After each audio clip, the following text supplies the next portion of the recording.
First of all, the Isiolo youth. If you're listening to me and you're in Isiolo and you're a young person, please stop using Safaricom, because William Ruto, what he's going to do is going to look for the people who are there. They are going to zero in. They are going to monitor what they did with the people who are in parliament and how they have been abducted ever since. They are going to zero in. Safaricom has already pinged your location, so they are going to look for you, everyone who booed you and heckled you, and then they are going to come for you one by one, Nurdin Haji and Mohammed Amin.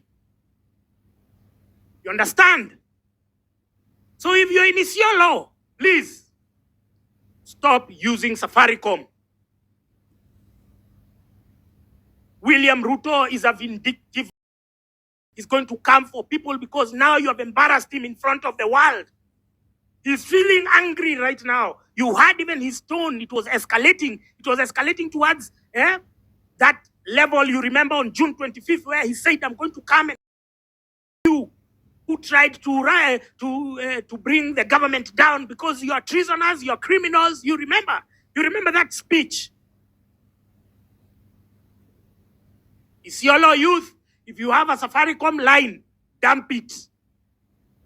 Listen to me. I know, I've studied this shit. I know Nurdin Haji. I know Mohammed Amin. Mohammed Amin was in court. He was asked questions. He was interrogated there. He was cross-examined. He almost walked out. These guys, do you think they care about the law? You think they care about good governance? You think they care about human life? No. And that's why William Ruto was going to Mandera in the northern Kenya. He was going to pay homage to the people who have kept him in power. And the people who have kept him in power are Somali oligarchs. Somali oligarchs have kept him in power because he has killed domestic industry. He has killed domestic productions. To what? Now we are a net importer. We are importing everything coming through the port of Kismayu. He was even dressed yesterday. He was even dressed in a blue trouser and in a blue shirt and a white trouser. The colors of the Somali flag. You have to pay homage to the person, to the throne. He's not our president. He's representing the interests of another country. And then he has the audacity. He has the guts to call us treasoners. He's a treasonous motherfucker. He's a person who has absconded his oath of office. He's a person who should be living.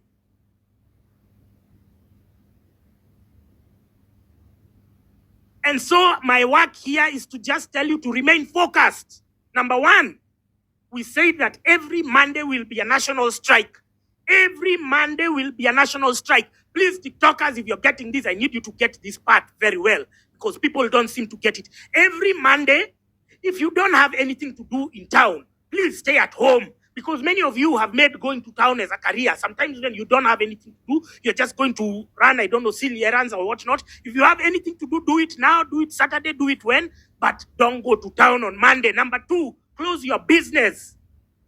Close your business. It is that simple. We're asking you to sacrifice because you're still not going to make any money.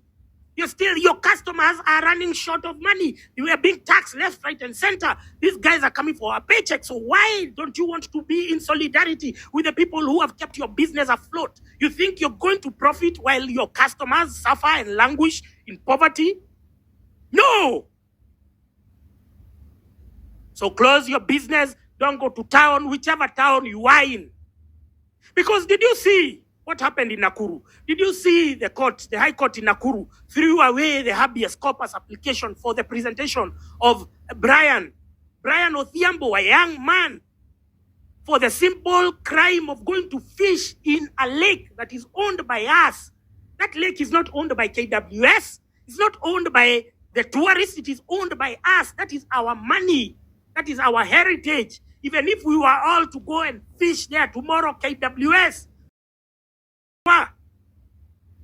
that you're going to prioritize money over human life.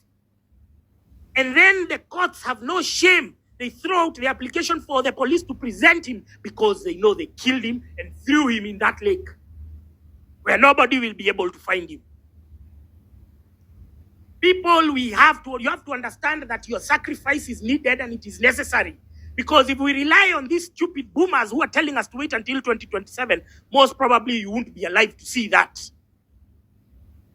These boomers politics is their career. Politics is that's all they do. Just going on rooftops. Look at somebody like William Ruto. He has the energy to do everything else other than what he was elected for. He has the energy to go there and hurl insults, to throw tantrums, to throw his childish rants. But ask him to do a project, ask him to show us even a pit latrine to his name. You can't, you will never see it. So Monday, please, when we say it's a national strike, stay at home. Don't open your business. It's just one day. I'm telling you, at the end of this, you will benefit. You will be happy. It's better to sacrifice a few weeks and have a lifetime of prosperity than to continue entertaining this government. You need to block. We need to choke their revenue. We need to choke their tax collections. You understand? University students, this week you did a good job. KU, you blocked the road. Nairobi University, you went to help. Technical University, you went to the streets. But they promised you that they are going to give you your help. They haven't sent that money.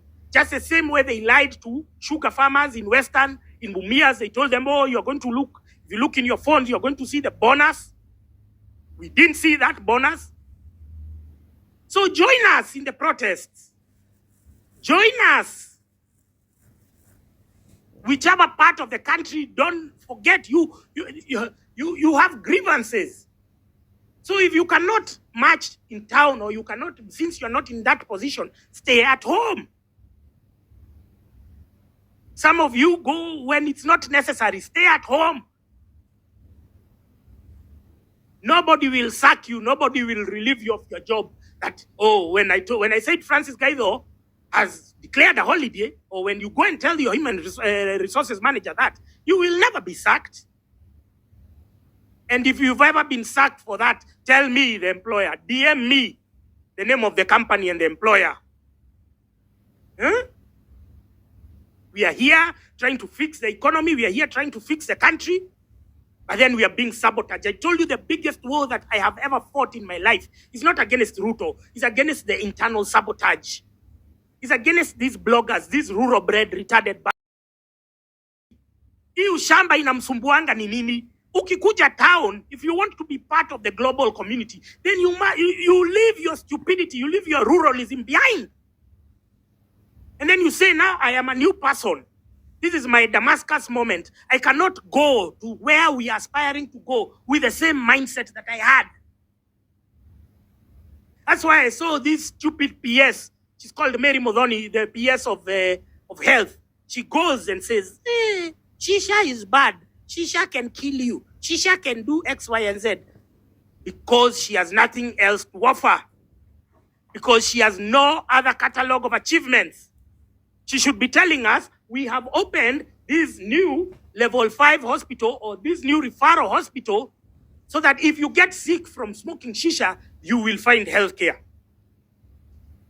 Hey, we ban shisha. No, Shaggy, that is ruralism.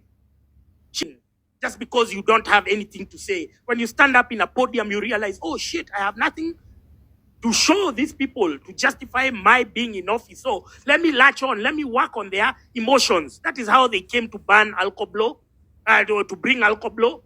Saying, we have looked at the statistics. We know how many accidents are caused by PSVs and by small cars. But you, because you have not fixed the road, because you have not marked the pedestrian zebra crossings, because you have not put traffic lights, because you erect bumps anyhowly, which cause the accidents, now you want to shift blame. We are telling them that their time is up. Today we had a high court pronouncing itself, saying, I need you to get this very right. I need you to get this very right. They said that Moses Wetangula had made a ruling, an illegal, unconstitutional ruling, saying that Kenya Kwisha Shit should have the majority and thus have the numbers to appoint a majority leader. Number two, they said that first, Moses Wetangula was in breach of the constitution by serving as the Speaker of the National Assembly and the party leader of Ford Kenya. Now listen, The petitioner had not asked for the courts to declare Moses Wetangula's seat unconstitutional. Please. Or Kimani Ichung'wah's seat unconstitutional. No, it was just to define who has the majority in parliament. That is what the petitioner had asked for. You see, the court cannot grant you what you have not asked for.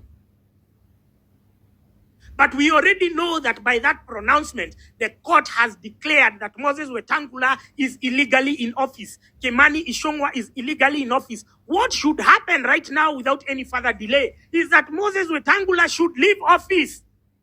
All the security should be withdrawn from his house, from his residence, from his car, his motorcade, everything should be withdrawn, and parliament should elect another speaker without any fail.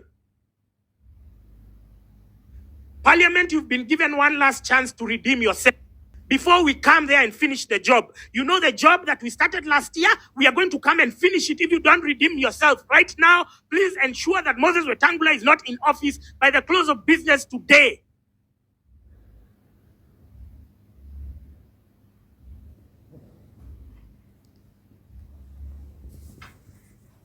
Moses Wetangula is illegally in office. Forget about what you have been told. Forget about what the media will be paid to spin. And they are doing some wordplay. They are trying to mess up with what the judges or the High Court judges declared and pronounced today. But because the petitioner had not explicitly requested or demanded or petitioned for Moses Wetangula's removal today, the only item they wanted was a definition of who and who is the majority party in parliament. And they have already pronounced themselves. They have said that Moses Wetangula, you cannot be a speaker, house speaker, and you still be a party leader. You have continued to do that. So, listen, have you ever gone to court and they told you, no, whatever you did last year, we have forgiven you. Now start afresh. No, you are punished immediately. So the punishment for Moses Wetangula is that he has been serving illegally. He knows the constitution. He's a lawyer.